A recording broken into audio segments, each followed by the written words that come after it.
বাতিল। সাবেক সেনাপ্রধান জেনারেল আজিজ আহমেদের দুই ভাই হারিস আহমেদ ও তোফাল আহমেদ ওরফে জোসেফের করা 4টি জাতীয় পরিচয়পত্র বা এনআইডি বাতিল করেছে নির্বাচন কমিশন ইসি। আজ মঙ্গলবার ইসির জাতীয় পরিচয় নিবন্ধন অনুবিভাগের মহাসচিব মোহাম্মদ মাহবুব আলম তালুকদার এ তথ্য জানিয়েছেন। তিনি বলেন, সাবেক সেনাপ্রধান জেনারেল আজিজের তদবিরে তার দুই ভাই হ্যারিস ও জোসেফের নামে 4টি পরিচয়পত্র ইস্যু করা হয়েছিল। ওই এনআইডিগুলোতে ভুয়া তথ্য দেওয়ার প্রমাণ মিলেছে, তাই ইসির সার্ভার থেকে তাদের 4টি এনআইডি ব্লক করে দেওয়া হয়েছে। ফলে এনআইডি যাচাই সংক্রান্ত কোনো সেবা আর তারা পাবেন না। 2018 সালে জুন থেকে 2021 সালের জুন পর্যন্ত বাংলাদেশের চিফ অব আর্মি স্টাফ ছিলেন জেনারেল আজিজ আহমেদ। নিজেদের নামের পাশাপাশি বাবা মায়ের নামও বদল করেছেন আজিজ আহমেদের দুই ভাই হারিস ও জোসেফ। হারিস আহমেদ এনআইডিতে মোহাম্মদ হাসান এবং জোসেফ নাম পরিবর্তন করে লিখেছেন তানভীর আহমেদ তানজিল।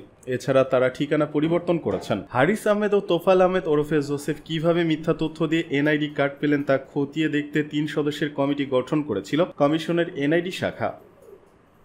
অন্তর্বর্তী সরকারের সংস্কার কাজের সময় দীর্ঘায়িত হবে জানালেন বদিউল আলম মজুমদার।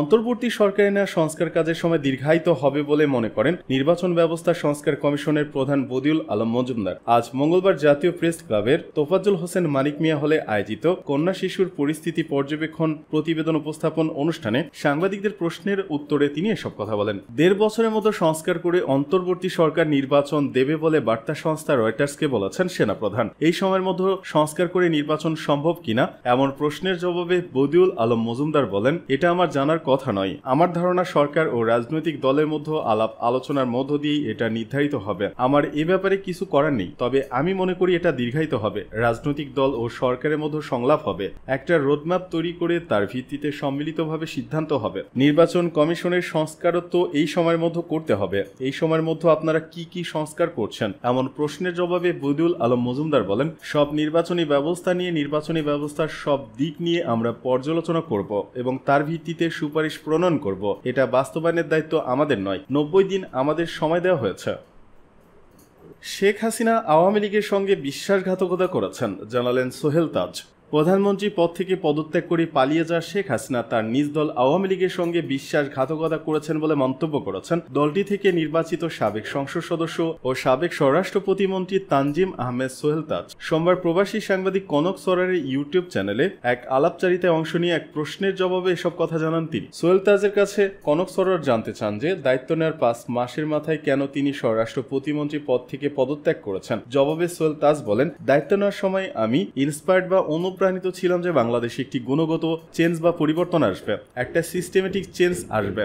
আমি সেই বিশ্বাস থেকেই নির্বাচন করেছিলাম, প্রতিমন্ত্রীর দায়িত্ব নিয়েছিলাম। তিনি বলেন, but I feel completely betrayed. আমি পুরোপুরি বিশ্বাসঘাতকতা অনুভব করেছি। আমি আস্থা রেখেছিলাম আমাদের প্রধানমন্ত্রীর ওপর। She betrayed me. তিনি আমার সঙ্গে বিশ্বাসঘাতকতা করেছেন। She betrayed the party. তিনি দলের সঙ্গে বিশ্বাসঘাতকতা করেছেন। She betrayed Bangladesh. তিনি বাংলাদেশের সঙ্গে বিশ্বাসঘাতকতা করেছেন। এর কারণ হিসেবে সাবেক স্বরাষ্ট্রমন্ত্রী বলেন, কারণ আমাদের যে দিন বদলের সনদ, যেটা আমরা মানুষের কাছে প্রতিজ্ঞা করেছিলাম করব, সেটা করতে হলে প্রথম 6 মাসেই সেই চিত্র পাওয়া যেত। কিন্তু আমরা তো সেদিকে যাইনি, বরং গতানুগতিক পলিটিক্যাল কালচার মেনটেন করে আমরা সেটাকে আরো ধ্বংসের পথে নিয়ে গেছি। আওয়ামী লীগকে নিষিদ্ধ করা প্রসঙ্গে দলের সাবেক সাধারণ সম্পাদক তাজউদ্দিন আহমেদ ও সাবেক আহ্বায়ক জোহরা তাজউদ্দিনের ছেলে সোহেল তাজ আরো বলেন, আওয়ামী লীগকে নিষিদ্ধ করতে হবে না। হত্যা, গুম, দুর্নীতির সঠিক বিচার হলে এমনিতে আওয়ামী লীগের অস্তিত্ব ধ্বংস হয়ে যাবে। এছাড়া 1 ঘন্টার বেশি সময় ধরে চলা এই আলাপচারিতায় সোহেল তাজ বিডিআর বিদ্রোহ, জেল হত্যা, আওয়ামী লীগ সরকারের দুর্নীতি,